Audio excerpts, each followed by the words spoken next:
you can always talk like this and not really show your teeth very much, right? So it would a lot of work. How do you talk like that, Janet? I can't do that. But I will say that if it's a piece of food that respawns in your mouth after you lick it off all the time, then you can have a salad in your mouth. Oh my god, she's thinking about storing snacks in her teeth. Ew! Honestly, after every breakup, I would have to agree with my friends. Like, oh, you were right about him, or like that wasn't working for us.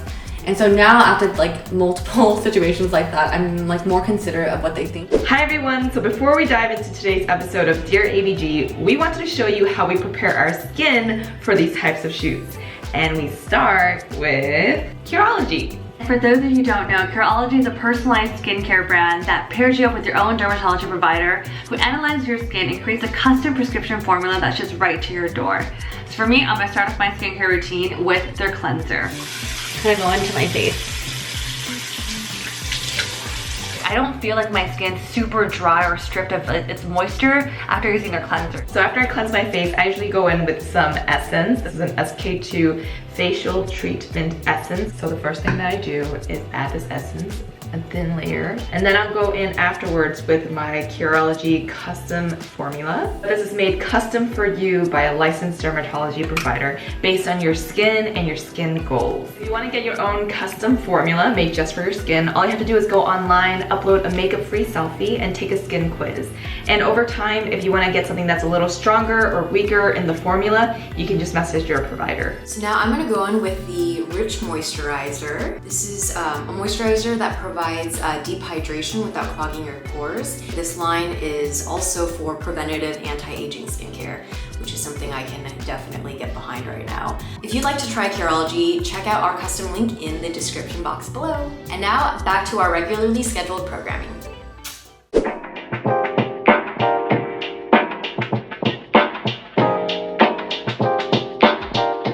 Welcome to another episode of Dear ABG, where we answer your listener-submitted questions.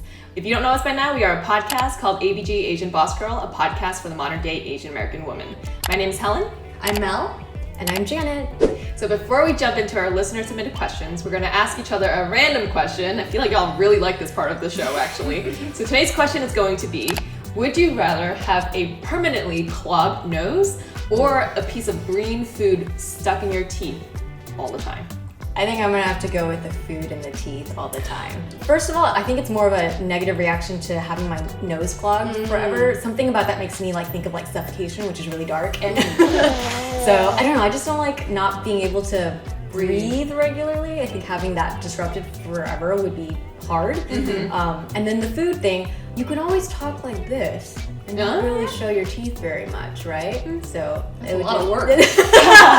How do you talk like that, Janet? I can't do that. Make an effort to not really show your teeth too much. This is like when we're older, dentures coming out every day. I know. It's good practice. Yeah. What about you, Melody? My answer is the opposite of Janet.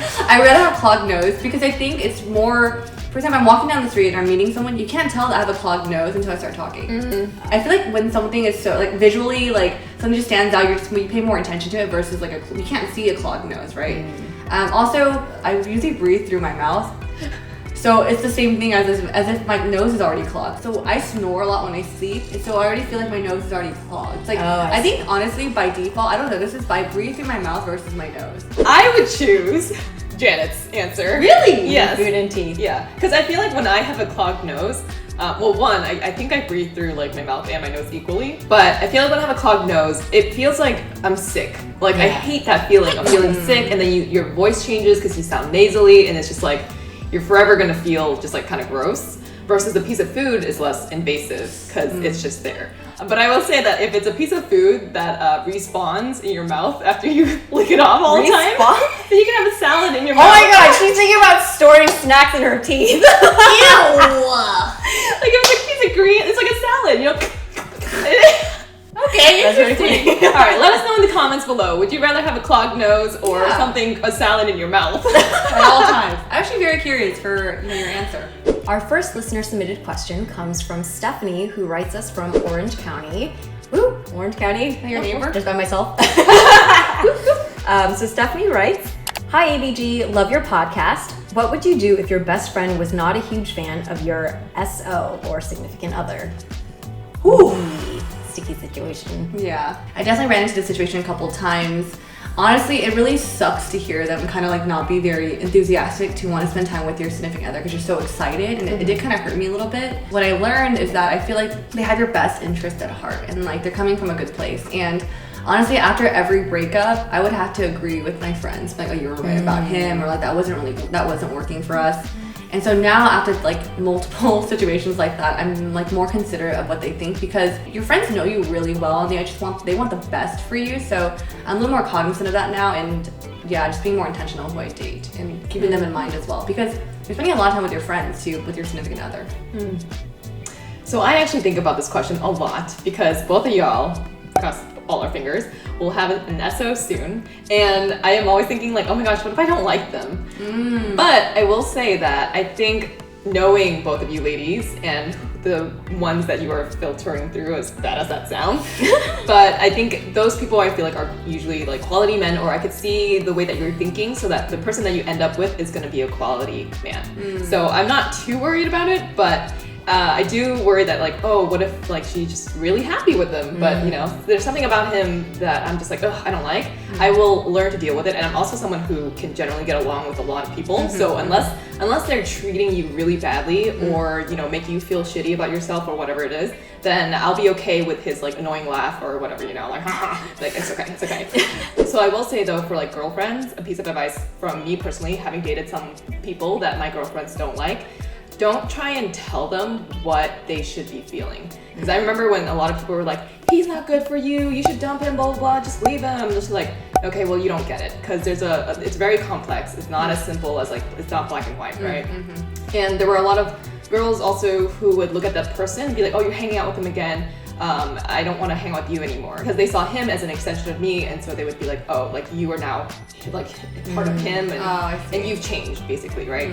So I've lost those friends, but I think I'm okay with also losing those friends who, you know, just suddenly judge you for a guy that you're dating. So that's something to also make note of. Don't try and push your own agenda onto your girlfriend if they are dating someone that you don't like. Stephanie, I would recommend having a conversation with your girlfriend, if you don't know already, to figure out like why she doesn't like him. And I would say if the answer sounds like it is something that is a character flaw of him or the way he's treating you, I would talk to her a little bit more and consider the things that she's saying, and then maybe even talk to him about the things that she's perceiving. If she, as someone who cares about you, has pretty good reason to not really favor this guy, maybe think about that.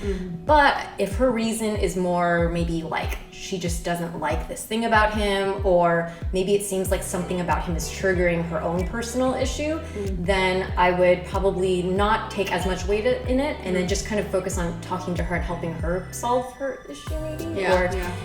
So I think it really does depend on that one, I think. Because in your situation, Jenna, I can see the friend maybe projecting her insecurities on the guy. Because I think that's not fair, so I can see that being a reason. But still, I do think generally your friends have your best interest at heart. So if they, you know, are saying something, listen to what they're saying, but think about it for yourself, and there's no right or wrong answer, which is always hard, but.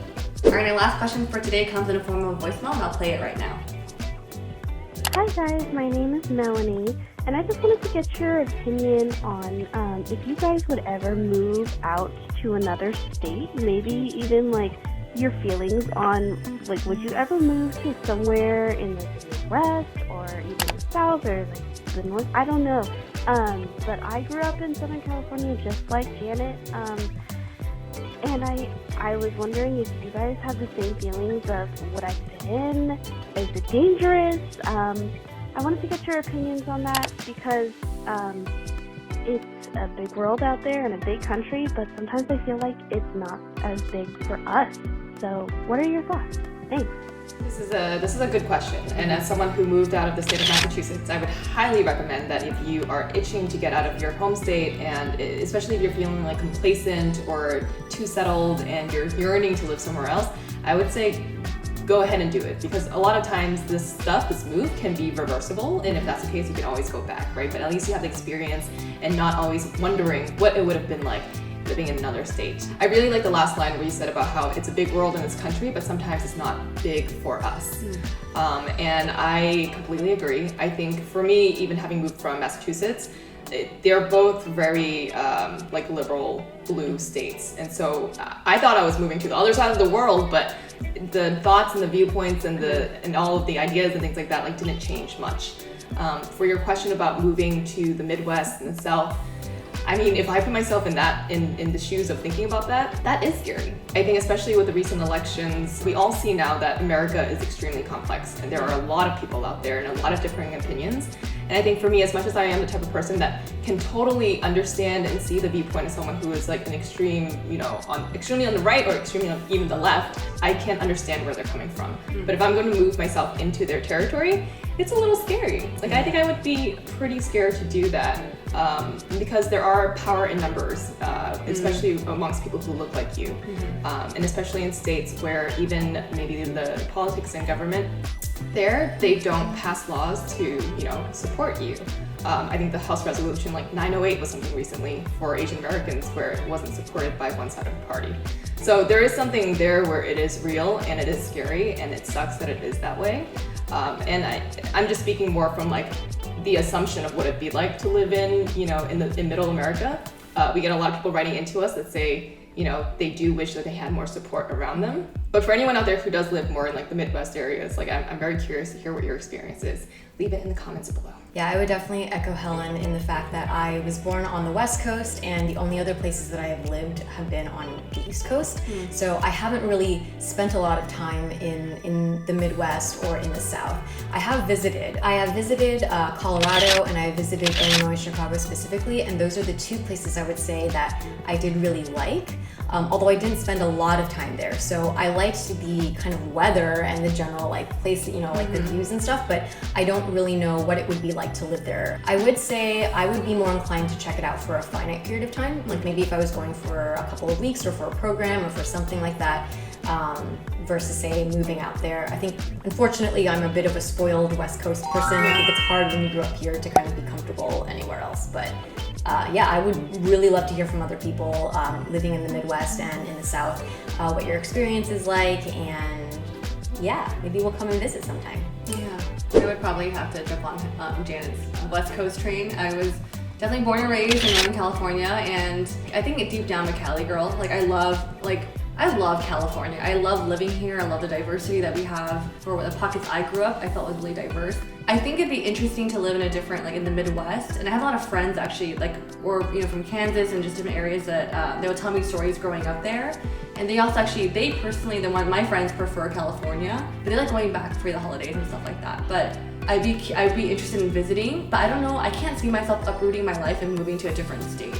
Even I just think about what state would I want to live in just for Mel. I still think California is a state I want to start a family and live in. But if I had to play with the idea of moving somewhere else, the one state that comes into mind, maybe because we spent more time there recently, is Boston, or the city of Boston. Because personally, just going back to see Helen's family, it just feels really like there's seasons there. It feels quaint. It's a very charming town. And surprisingly, I wouldn't choose New York, even though I think New York is the energy is incredible. Just in terms of a pacing wise, I think New York is just too fast paced for me. So I think when I think about moving, I do want to think about a place on a personal level where I feel comfortable and I see myself starting a family and wanting to be. I do agree with you about, I feel like with the election, I realized that we do live in somewhat of a bubble. And it'd be interesting to hear different perspectives of people living in the Midwest. But if you had to ask me if I wanted to move there to learn about that, I don't know if I would say yes. I would want to learn stories, but uprooting my life especially in a place where I already feel like I love where I grew up and where I live, I don't think I would. Thank you so much for joining us today on this episode of Dear ABG. If you have a question for us or some advice that you'd like to request, you can write us in the link below or give us a call. The number is also below. And if you haven't already, check out our most recent episode of the podcast. We're ABG, Asian Boss Girl. You can find us on all the podcasting platforms. We'll catch you on the next episode. Bye! I feel like I breathe like a dog. Hi ABG, love your podcast. What would you do if your best friend... Who would you do? Who would you do?